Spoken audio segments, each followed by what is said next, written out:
সর্ষে এবং কুমড়ো পাতা দিয়ে দারুণ একটা রেসিপি আজকে আপনাদের আমি করে দেখাবো।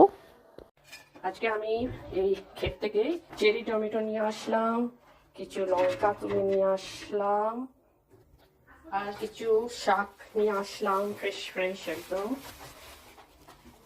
কুমড়ো শাক। আচ্ছা, রান্না করবো এগুলো।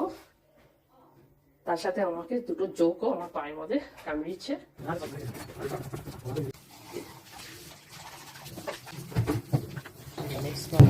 আজকে সেই পাতাটা আমি একটু নুন মাখিয়ে রেখেছিলাম, ওয়াশ করার পরে প্রায় 1 ঘন্টার মতন রেখে দিয়েছিলাম, নরম হয়ে গেছে।